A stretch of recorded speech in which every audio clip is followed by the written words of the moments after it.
ਤੇ ਅਗਲੀ premium processing ਨੂੰ ਲੈ ਕੇ ਜਿਹੜੇ ਰਿਊਮਰ ਸੀਗੇ ਉਹਨੂੰ ਲੈ ਕੇ ਕੋਈ ਹੈ ਜੀ ਅਪਡੇਟ, ਕੀ ਚੱਲ ਰਿਹਾ? ਪ੍ਰੀਮੀਅਮ ਪ੍ਰੋਸੈਸਿੰਗ ਦਾ ਜਿਹੜਾ ਅਜੇ ਲਾਗੂ ਨਹੀਂ ਹੋਇਆ ਰੂਲ, ਅਸਾਈਲਮ ਵਾਲਿਆਂ ਲਈ ਮਾੜੀ ਖਬਰ ਆ। ਮਾੜੀ ਖਬਰ ਇਹ ਹੈ ਕਿ ਜਿਹੜੀ ਅਸਾਈਲਮ ਵਾਲਿਆਂ ਦਾ ਵਰਕ ਪਰਮਿਟ ਸੀਗਾ, ਪਹਿਲਾਂ ਲੱਗਦਾ ਸੀਗਾ ਕਿ ਇਹ ਵੀ $2500 ਦੇ ਕੇ ਛੇਤੀ ਆ ਜਾਣਾ, ਪਰ ਉਹਨਾਂ ਨੇ ਅਸਾਈਲਮ ਵਾਲਿਆਂ ਦਾ ਵਰਕ ਪਰਮਿਟ ਜਿਹੜਾ ਉਹ ਪ੍ਰੀਮੀਅਮ ਪ੍ਰੋਸੈਸਿੰਗ 'ਚ ਨਹੀਂ ਪਾਇਆ।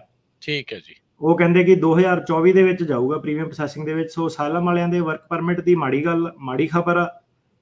ਤੇ good news asylum work permit ਲਈ ਇਹ ਹੈ ਕਿ ਜਿਹੜੀ ਆਟੋ ਐਕਸਟੈਂਸ਼ਨ 180 ਦਿਨਾਂ ਦੀ ਕਰਦੇ ਸੀਗੇ, ਉਹਨੂੰ ਉਹ ਸੋਚ ਰਿਹਾ ਕਿ ਉਹਨੂੰ ਉਹ 180 ਦਿਨ ਤੋਂ ਵਧਾ ਦੂਗੇ ਤਾਂ ਕਿ ਜਿਹੜਾ ਗੈਪ ਨਾ ਪਵੇ। ਠੀਕ ਹੈ।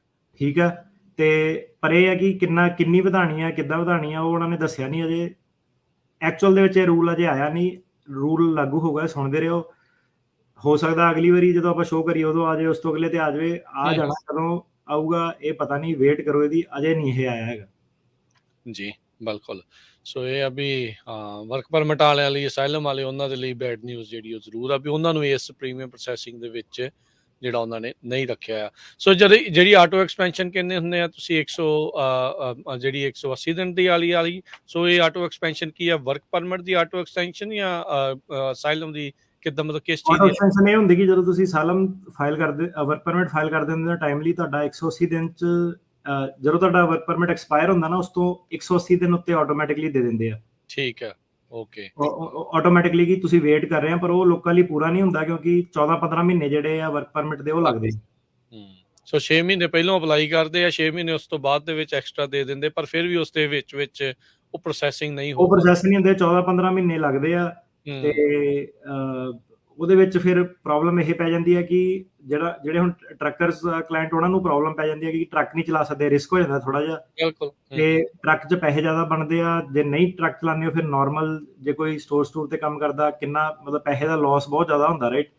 ਪਰ ਏਦਾਂ ਕਿ ਉਹਦੇ ਵਿੱਚ ਕੁਝ ਕਰ ਨਹੀਂ ਸਕਦੇ ਤੁਸੀਂ, ਨਾ ਹੀ ਵਕੀਲ ਕੁਝ ਕਰ ਸਕਦਾ, ਨਾ ਹੀ, ਕਿਉਂਕਿ ਜਿਹੜਾ ਸਿਸਟਮ ਉਹ ਹੈਗਾ 14-15 ਮਹੀਨੇ ਜਿਹੜੇ ਲੱਗਣੇ ਆ, ਉਹ ਲੱਗਣੇ ਆ। ਸੋ ਉਹਦੀ ਕਾਫੀ ਜ਼ਿਆਦਾ ਪ੍ਰੋਬਲਮ ਆ ਰਹੀ ਹੈ। ਸਾਨੂੰ ਇਹੀ ਉਮੀਦ ਸੀਗੀ ਕਿ $2500 ਦੇ ਕੇ ਇਹ ਇਦਾਂ ਦੀ ਆਪਸ਼ਨ ਕਰਾ ਦੇਣ ਕਿ ਕਲਾਇੰਟਾਂ ਨੂੰ ਉਹ ਪ੍ਰੋਬਲਮ ਨਾ ਆਵੇ, ਕਿਉਂਕਿ ਜਿਹੜਾ ਹੁਣ ਕਲਾਇੰਟ ਆ, ਸਭ ਤੋਂ ਵੱਡੀ ਚੀਜ਼ ਉਹਦੇ ਲਈ ਵਰਕ ਪਰਮਿਟ ਇੱਕ ਹੁੰਦੀ ਹੈ, ਹਨਾ। ਇਮੀਗ੍ਰੈਂਟ ਲਈ ਮਤਲਬ ਤੁਸੀਂ ਦੇਖ ਲਓ ਕਿ ਸਭ ਤੋਂ ਪਹਿਲਾਂ ਜਿਹੜਾ ਚੀਜ਼ ਆ ਉਹ ਪੈਸੇ ਕਮਾਉਣ ਆਇਆ ਵਾ ਇਮੀਗ੍ਰੈਂਟ। ਸੋ ਵਰਕ ਪਰਮਿਟ ਜਿਹੜੀ ਹੈਗੀ ਆ ਉਹਦਾ ਹੀ ਜੇ ਪ੍ਰੋਬਲਮ ਇਹ ਸੋਲਵ ਕਰ ਦਿੰਦੀ ਬਾਈਡਨ ਐਡਮਿਨਿਸਟ੍ਰੇਸ਼ਨ, ਤਾਂ ਜਿਹੜੇ ਅਸਾਈਲਮ ਵਾਲੇ ਲੋਕੀ ਆ ਉਹ ਖੁਸ਼ ਹੋ ਜਾਣੇ ਸੀ ਉਸ ਚੀਜ਼ ਤੋਂ। ਪਰ ਇਹਨਾਂ ਨੇ ਜਿਹੜੀ ਉਹ ਸੋਲਵ ਨਹੀਂ ਕੀਤੀ ਪ੍ਰੋਬਲਮ। ਸੋ ਉਹਦੇ ਵਿੱਚ ਏਦਾਂ ਕਿ ਗੈਪ ਆ ਜਾਂਦਾ ਲੋਕਾਂ ਦਾ 3-3, 4-4 ਮਹੀਨੇ, ਫਿਰ ਉਹਨਾਂ ਨੂੰ ਟਰੱਕ ਤੋਂ ਹਟਣਾ ਪੈਂਦਾ। ਤੇ ਜਿਹੜਾ ਉਹਨਾਂ ਦਾ $1000 ਜਿਹੜੇ ਆ ਸਿਰਫ ਆਹ ਵਰਕ ਪਰਮਿਟ ਰੂਲ ਕਰਕੇ $1000 ਉਹਨਾਂ ਨੂੰ ਜਿਹੜਾ ਜੇਬੋਂ ਲਾਸ ਹੋ ਜਾਂਦਾ। ਜੀ ਬਿਲਕੁਲ। ਸੋ ਚਲੋ, ਇਦਾਂ ਵੀ ਅਟਰਨੀ ਟੇਰੀਕੈਨਾ ਜੀ ਹੁੰਦਾ ਵੀ ਜਿਹੜਾ ਤਾਂ ਆਲਰੇਡੀ 14 ਮਹੀਨੇ ਵੇਟ ਕਰ ਰਿਹਾ ਆ, ਤੇ ਉਸ ਤੋਂ ਬਾਅਦ ਚ ਕੀ ਵਰਕ ਪਰਮਿਟ ਲਈ ਵੀ ਕੋਈ RFE ਵਗੈਰਾ ਆ ਜਾਂਦੀ ਹੁੰਦੀ ਹੈ, ਜਾਂ ਉਹ ਈਜ਼ੀਲੀ ਉਦਾਂ, ਚਲੋ ਟਾਈਮ ਤਾਂ ਜਿਹੜਾ ਲੱਗਦਾ ਹੀ ਲੱਗਦਾ ਆ, ਉਹ ਰੀਨਿਊ ਕਰ ਹੀ ਦਿੰਦੇ ਆ, ਜਾਂ ਉਹਦੇ ਵਿੱਚ ਵੀ ਕਈ ਦਿੱਕਤਾਂ ਆਉਂਦੀਆਂ ਨੇ? ਵਰਕ ਪਰਮਿਟ ਰਿਨਿਊ ਤਾਂ ਹੋ ਜਾਂਦਾ। RFE ਜਿਹੜੇ ਅਰੈਸਟ ਰੈਕਡ ਹੋ ਗਿਆ, DUI ਵਗੈਰਾ ਹੋ ਗਈ, ਇਦਾਂ ਦੀ ਚੀਜ਼, ਉਹਦੀ RFE ਆਉਂਦੀ ਹੈ। ਬਾਕੀ ਤਾਂ ਜਿਹੜਾ ਵਰਕ ਪਰਮਿਟ ਆ ਸਟ੍ਰੇਟ ਫਾਰਵਰਡ ਹੀ ਹੈ। ਠੀਕ ਆ। ਸੋ ਆਪਾਂ ਫਿਰ ਲਈਏ ਇੱਕ ਬ੍ਰੇਕ, ਤੇ ਫਿਰ ਸਵਾਲ ਜਵਾਬ ਕਰਦੇ ਆ ਜੀ। ਬਿਲਕੁਲ। ਸੋ ਬਾਕੀ ਇਹ ਆ ਵੀ ਕੋਈ ਇਹ ਗੁੱਸਾ ਨਾ ਕਰਿਓ।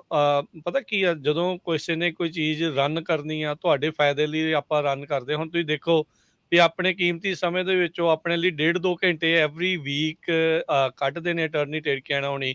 ਕਿਤੇ ਬਾਹਰ ਵੀ ਘੁੰਮਣ ਗਏ ਹੁੰਦੇ ਆ, ਤੇ ਉੱਥੋਂ ਵੀ ਇਹ ਸ਼ੋਅ ਕਰਦੇ ਆ, ਤਾਂ ਜੋ ਲੋਕਾਂ ਦੇ ਲਈ ਕੋਈ ਚੀਜ਼ ਮਿਸ ਨਾ ਹੋਵੇ, ਉਹਨਾਂ ਨੂੰ ਬੈਟਰ ਤੋਂ ਬੈਟਰ ਜਿਹੜੀ ਸਹੂਲਤ ਮਿਲੇ।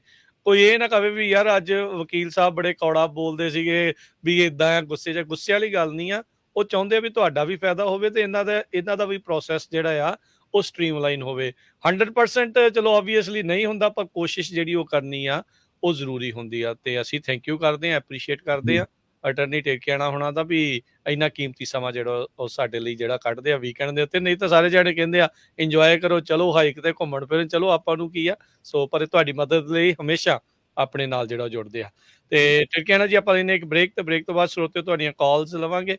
ਤੇ ਕਾਲ ਕਰਨ ਵਾਲੇ ਜਿਹੜੇ ਆ ਜ਼ਰੂਰ ਧਿਆਨ ਦਿਓ ਜੀ, ਸਵਾਲ ਆਪਣਾ ਸਪਸ਼ਟ ਜਿਹੜਾ ਉਹ ਪੁੱਛਿਓ, ਇੱਕ ਸਵਾਲ ਜਿਹੜਾ ਪੁੱਛਿਓ, ਤਾਂ ਜੋ ਆਪਾਂ ਵੱਧ ਤੋਂ ਵੱਧ ਕਾਲ ਜਿਹੜੀਆਂ ਲੈ ਸਕੀਏ। ਕਾਲ ਕਰਨ ਦੇ ਲਈ ਨੰਬਰ ਹੈ 408-272-5200 4082725200। ਮਿਲਦੇ ਇੱਕ ਬ੍ਰੇਕ ਤੋਂ ਬਾਅਦ।